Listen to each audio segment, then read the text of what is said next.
Saudara, kita berjumpa dalam saatnya menabur persiapan khotbah minggu.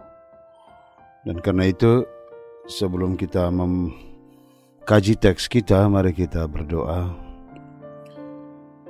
Kami percaya kuasa hikmat Roh Kudus menaungi kami, sehingga kami diberi kesempatan untuk terus mengkaji kebenaran firman-Mu. Tolonglah kami ya Tuhan, ya Yesus firman sejati, agar apa yang kami sampaikan seturut dengan kehendak-Mu. Amin. Saudara, persiapan khotbah minggu kita adalah Markus pasal 1 ayat 1-8. Tema yang ditawarkan adalah menyambut kedatangan Kristus. Mari kita lihat teks kita ini, saudara. Kita coba lihat tentang betapa pentingnya Markus menulis kisah tentang Yohanes Pembaptis ini. Markus, kalau kita selidiki, memang dia tidak menulis tentang Natal jika dibanding dengan Matius dan Lukas. Dia justru memfokuskan diri pada persiapan menyambut Yesus. Kalau meminjam model perayaan liturgi gereja, kita bisa katakan bahwa Markus sangat beri perhatian pada Advent. Pertanyaannya adalah bagaimana Kristus bisa diterima sebagai Mesias? Rupanya Markus mulai dengan memperkenalkan tokoh Yohanes Pembaptis. Jadi maksudnya dengan orang mengenal Yohanes Pembaptis itu menjadi jalan untuk orang mengenal Yesus. Siapa Yohanes Pembaptis? Sejumlah rujukan Alkitab mengatakan bahwa dia keturunan imam. Ayahnya bernama Zakaria, ibunya Elizabeth. Tapi dalam teks ini Markus tidak berminat mengangkat asal-usul keluarga Yohanes.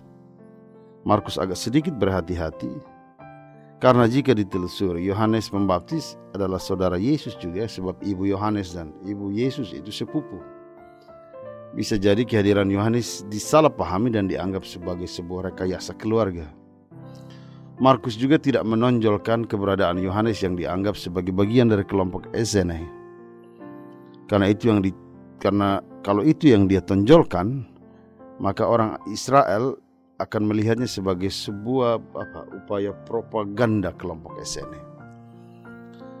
Markus mulai dengan menyebut Yohanes sebagai figur yang bersuara di padang gurun. Nah, saudara, di pelayanan Yohanes itu ada di wilayah Sungai Yordan. Sungai Yordan itu memang dia mengalir melalui Israel dan wilayah Palestina dari utara ke selatan. Sumbernya berasal dari atas Laut Galilea dan mengalir sampai ke Laut Mati. Aliran itu kemudian membentuk batas antara Israel dan Yordania, sehingga sepanjang wilayah Sungai Yordan terdapat bentangan padang gurun di selatan dan timur Yerusalem.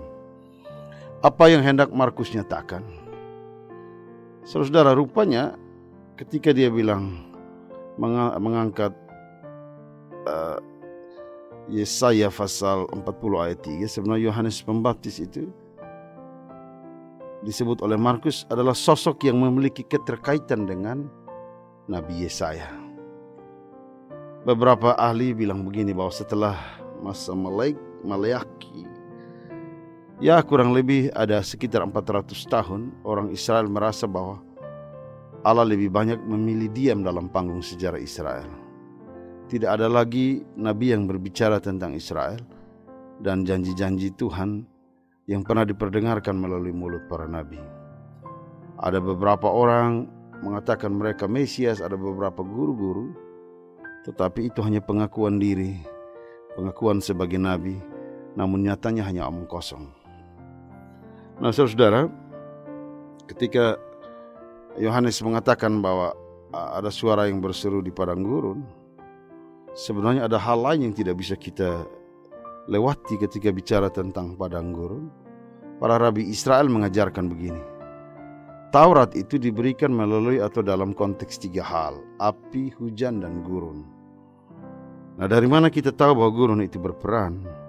Bilangan 1 ayat 1. Dan Tuhan berbicara kepada Musa di gurun Sinai. Di padang gurunlah Israel belajar membiasakan diri mendengar suara Tuhan. Implikasinya besar, saudara, bagi orang Israel. Sebab jika berbicara tentang padang gurun, di gurun mereka beroleh air, makanan, mereka dipelihara Tuhan, dan mengenal suara Tuhan secara gratis. Di gurun mereka belajar bahwa manusia tidak akan mencapai semacam kepenuhan diri kecuali hanya dengan kerendahan hati dan mau mendengar suara Tuhan, hidup dengan suara Tuhan. Jadi apa yang dilakukan Yohanes Pembaptis bukan sesuatu yang mengada-ada.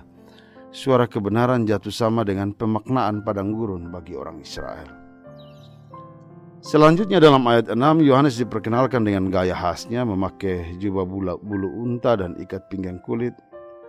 Makanannya belalang dan madu hutan. Kalau tadi ketika dia bilang ada suara yang berseru di padang gurun, maka itu orang bisa mengaitkannya dengan Yesaya. Tetapi ketika memperkenalkan Yohanes dengan memakai jubah, maka dengan mudah sosok ini dihubungkan pula dengan Elia. Sikap kesederhanaan Elia sangat kuat dalam memori orang Israel. Namun jauh lebih hebat dari ciri Elia adalah dia adalah nabi yang begitu kuat menjunjung tinggi sikap nasionalisme. Dia sangat mencintai Israel. Beberapa teks menyebut Yohanes Pembaptis sangat keras dalam pemberitaannya. Dia bahkan tidak segan-segan menyebut Israel bukan sebagai keturunan Abraham, melainkan keturunan ular beludak. Kepada para pejabat dia bilang, makanlah apa yang menjadi hakmu. Dia juga bahkan berani mengkritik kepemimpinan Herodes. Nah, nabi seperti ini dirindukan oleh Israel. Karena itu ketika ia menawarkan baptisan, orang banyak tidak mencegah dia, sebab gagasan di balik baptisan itu intinya adalah soal kemurnian Israel. Orang berbondong-bondong. Saudara, orang Israel itu mengenal ritual penyucian dalam hukum dan tradisi Yahudi, halakha, disebut tfilah. Tfilah adalah tindakan-tindakan membenamkan diri dalam air yang bersumber dari alam yang disebut mikvah. Dalam Alkitab Yahudi dan teks-teks Yahudi lainnya, perendaman dalam air untuk pemurnian ritual ditetapkan untuk pemulihan ke kondisi kemurnian dalam keadaan tertentu. Misalnya, orang Yahudi yang menurut hukum Musa menjadi najis secara ritual karena kontak dengan mayat harus menggunakan mikvah sebelum masuk ke bait Allah. Jadi kita dapat kesimpulan dari cara Injil, dapat 3 kesimpulan menurut saya dari cara Injil Markus menempatkan sosok Yohanes. Pertama, dengan perannya, suaranya, dengan settingan lokasinya, dengan tampilannya, dia membangkitkan memori Israel tentang memahami diri sebagai umat pilihan. Bahkan panggilan pemurnian diingatkan terus-menerus. Dengan demikian maka orang Israel melihat bahwa dalam diri Yohanes ada ciri-ciri Nabi Israel. Jadi ada sesuatu yang sangat terkonek, tidak terputus. Dia bukan datang secara tiba-tiba. Dia melanjutkan tradisi kenabian. Kemudian ajarannya memiliki landasan tradisi Israel yang kuat. Ucapannya bukan sekedar ucapan biasa. Pengajarannya lahir dari apa yang juga menjadi pengharapan orang Israel. Dan gaya hidupnya ikut menentukan kualitas pemberitaannya. Hal ketiga, Yohanes Pembaptis berhasil ditempatkan sebagai utusan Allah yang kemudian dari tampilan dan pemberitaannya itu justru mampu membuka jalan supaya orang menerima Kristus sebagai Mesias, dan akhirnya para penginjil dengan mudah menempatkan Kristus sebagai pusat dari pemberitaan Injil. Nah, begitu mau kita lihat di dalam kajian teks kita, begitu membaca teks ini, ada 3 pemaknaan yang dapat menolong kita menemukan makna perayaan Advent bagi gereja. Saya mulai dari ayat 1 sampai 3, itu saya sebut dia sebagai panggilan mempersiapkan jalan. Ajakan Yohanes untuk mempersiapkan jalan disebutkan 2 kali. Ayat 2 menyebut demikian. Lihatlah, aku menyuruh utusanku mendahului engkau, ia akan mempersiapkan jalan bagimu. Dalam ayat 3 pengulangan persiapan jalan berbunyi demikian. Ada suara orang yang berseru-seru di padang gurun, persiapkan jalan untuk Tuhan, luruskan jalan baginya. Ini adalah kutipan dari Yesaya pasal 40 ayat 3. Perubahan pada kutipan Injil Markus hanya untuk menegaskan posisi Yohanes Pembaptis sebagai utusan. Namun substansi dari maksud Yesaya 40 ayat 3 tidak berubah. Penekanannya pada panggilan bagi semua orang untuk mempersiapkan jalan bagi Tuhan. Nah, kita cari tahu dulu bagaimana dengan konsep Yesaya tentang mempersiapkan jalan bagi Tuhan. Beberapa penafsir Perjanjian Lama memahami kata-kata Yesaya sebagai berikut. Yesaya menyerukan persiapkan jalan bagi Tuhan. Konsep jalan yang dimaksud adalah mengikuti jalan Tuhan sehingga manusia tidak tersandung. Ada dugaan apa yang dikatakan Yesaya itu memiliki dimensi politis, karena dilandasi oleh semangat Yesaya mengkritik para pemimpin Israel yang karena berhadapan dengan ancaman Asyur memilih jalannya sendiri. Ada juga penafsir yang mendalami maksud Yesaya dengan mengupas kata jalan. Di kata Ibraninya derek. Kata derek dapat diterjemahkan sebagai jalan, satu perjalanan, cara, adat, bahkan semacam satu kenikmatan seksual sebenarnya. Kata derek juga digunakan sebagai metafora untuk tindakan dan perilaku manusia, seperti dalam Mazmur 1, kan gambarannya jelas. Dia menggambarkan bagaimana cara hidup orang fasik dan cara hidup orang benar. Dan kata derek juga berarti cara orang menjalani hidup mereka. Beberapa perikop dalam kitab Amsal menunjukkan bahwa ketika Tuhan membimbing jalan seseorang, orang itu tidak akan jatuh atau tersandung. Amsal pasal 3 ayat 6 mengatakan, akuilah dia di dalam segala jalanmu dan ia akan meluruskan jalanmu. Beberapa ahli Perjanjian Lama mengingatkan kita bahwa suara Nabi Yesaya itu diperdengarkan dalam konteks ketika orang-orang Israel berada di pembuangan Babel.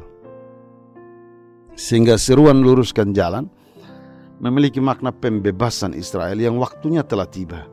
Luruskan jalan bagi Tuhan adalah cara Tuhan memanggil umatnya untuk kembali ke Yerusalem. Maksudnya adalah Tuhan sedang mempersiapkan jalan untuk membawa umatnya. Dengan demikian ada sesuatu yang baru dari ajakan mempersiapkan jalan oleh Yohanes Pembaptis. Begini saudara, jika Yesaya mengusung jalan Tuhan sebagai janji Allah bagi jalan pembebasan, maka dalam berita yang disampaikan oleh Yohanes sebenarnya jalan itu bukan lagi janji, bukan sekedar janji, tapi jalan itu telah menjadi nyata dalam diri Yesus. Karena itu kita mengerti kenapa Tuhan Yesus berkata, akulah jalan dan kebenaran dan hidup. Sebab jalan adalah akses menuju tujuan. Dan Yohanes menyerukan suara kebenaran bahwa inilah jalan yang benar, jalan yang mampu menuntun Israel keluar dari berbagai persoalan. Sebab jalan yang disediakan Yesus adalah jalan kepastian. Dalam teks Yunani kata jalan diterjemahkan dari kata hodes yang berarti jalan atau hidup. Maknanya lebih pada sebuah jalan aman, jalan kebebasan atau semacam sebuah tata cara jalan tanpa beban. Kebanyakan saudara manusia menyingkir dari sebuah jalan karena perjalanan menjadi terbeban. Jalan kehidupan terlalu diatur, terlalu menekankan jalan ritual. Dan bahkan juga orang tidak menerima kepastian dari jalan itu sendiri. Khusus bagi Israel waktu itu, tantangan terbesarnya adalah di masa hidup Yohanes dan Yesus, Israel terbagi dalam kelompok-kelompok baik Taurat, Farisi, Saduki, Esene, Selot, masih banyak. Tapi kelompok-kelompok ini menawarkan jalan kesematannya masing-masing. Tentu saja ada bahaya saudara menggeser posisi Allah sebagai pusat kebenaran jika kita terpecah dalam kelompok-kelompok. Dan karena itu Yesus adalah jalan keselamatan yang diperkenalkan oleh Yohanes bahwa dia mampu membimbing orang Israel menemukan kembali Allah sebagai pusat kehidupan ini. Dalam ayat 4-6 itu dia berbicara tentang pertobatan sebagai jalan baru menyambut Yesus. Jika Yohanes berbicara tentang Yesus sebagai pemenuhan dari jalan keselamatan itu, di mana Yesus adalah jalan yang diserukan oleh Yesaya, maka di mana orang percaya bisa mengambil bagian di jalan kebenaran itu? Yohanes telah ambil bagian terlebih dahulu sebagai utusan Allah. Orang percaya dapat mengambil bagian di jalan kebenaran itu dengan jalan pertobatan. Lalu kenapa harus bertobat? Konotasi dari sebuah pertobatan sangat negatif, saudara. Orang-orang yang bertobat adalah orang-orang yang dianggap terlalu jauh di dasar jurang. Mereka begitu tidak layak bagi hidup ini. Dalam cara pandang Yohanes, ada dua hal yang harus diingat orang percaya. Pertama, kita tahu Israel itu sangat ketat dalam patokan jenis-jenis dosa. Dosa itu dimulai bukan karena firman, tapi ketika manusia memberi interpretasi terhadap firman. Jadi patokan-patokan itu bukan karena firman semata, tapi itu karena interpretasi. Maksudnya ialah ketika agama menjadi suatu sistem yang melembaga, maka agama menuntut manusia untuk mengelompokkan jenis-jenis dosa. Ketika manusia terlalu fokus mengelompokkan dosa, maka manusia bisa lupa soal bahaya dosa. Sebab bahaya dosa ialah sesungguhnya melawan apa yang Allah kehendaki. Banyak orang dalam praktik hidup tidak kelihatan sebagai orang berdosa, namun dalam batinnya bisa saja mereka mengecam Allah. Mereka tidak sepakat dengan apa yang mereka alami. Karena itu sasaran pertobatan yang dibangun oleh Yohanes Pembaptis ialah perubahan pola pikir sebenarnya. Di mana kalau manusia mengalami perubahan pola pikir, hal itu akan menolongnya mengalami perubahan pola hidup. Di beberapa teks kitab Injil, Yohanes dengan tegas berkata, kalau kita mau banding, iman itu tidak ada kaitan dengan hubungan biologis misalnya. Bukan karena Israel adalah keturunan Abraham maka otomatis mereka selamat. Yang dimaksud itu keselamatan itu adalah soal keintiman hubungan dengan Allah. Itu yang dimaksud dengan pertobatan. Jadi ini panggilan keintiman. Hal kedua, kalau ditelusuri lebih dalam, ada pertobatan yang sifatnya jauh lebih radikal. Dalam teks-teks kitab Perjanjian Baru dan disebutkan pula dalam teks kita ayat 4, kata yang dipakai untuk bertobat ialah metanoia, yang berarti sebenarnya berbalik arah. Nah, mungkin orang akan bertanya, setelah manusia bertobat, apakah otomatis dia tidak lagi melakukan dosa? Saudara, orang yang bertobat bukannya orang yang tidak lagi melakukan dosa. Di mana kedagingan melekat, di situ kita berpotensi melakukan dosa. Tetapi orang yang bertobat adalah orang yang terus menyesali dosanya dan selalu mau berubah. Idealnya metanoia atau pertobatan berbalik arah. Namun pada saat yang sama manusia yang berdosa atau manusia yang berpotensi melakukan dosa tidak kehilangan arah untuk mau berubah dalam hidup ini. Dalam hal ini Yohanes tidak berbicara khusus tentang buah-buah pertobatan, kecuali dalam seruannya untuk dibaptis dengan air. Jadi metanoia harus dikonkretkan dengan baptisan pertobatan dan harus dibuktikan dengan perubahan sikap dan perbuatan. Hal ketiga yang diangkat oleh Yohanes itu sebenarnya dia bicara tentang ciri khas Mesias dalam diri Yesus ayat 7-8. Yohanes berkata dalam ayat 7-8, sesudah aku akan datang ia yang lebih berkuasa daripadaku, membungkuk dan membuka tali kasutnya pun aku tidak layak. Aku membaptis kamu dengan air, tetapi ia akan membaptis kamu dengan Roh Kudus. Ia yang datang lebih berkuasa. Sejak awal, saudara, saya mengatakan bahwa Yohanes sama seperti Yesaya adalah nabi dengan ciri khas menekankan suara, pemberitaannya tentang suara yang menggemakan kebenaran, dan suara tentang jalan baru yang harus diterima orang percaya. Yohanes hendak mengatakan demikian, bahwa Yesus sendiri itu sebenarnya adalah suara. Suara itu adalah firman yang menjadi daging, kan? Hanya dengan firman Tuhan maka dunia dan isinya diciptakan. Hanya dengan suaranya, Mazmur 9 ayat 3-9 mencantumkan bahwa jika Allah bersuara, pohon aras patah, sapi-sapi betina melahirkan. Dan hanya dengan suaranya, Yohanes 10 ayat 16 mengatakan, hanya dengan mendengar suaraku, domba-domba menjadi satu kawanan dengan gembala.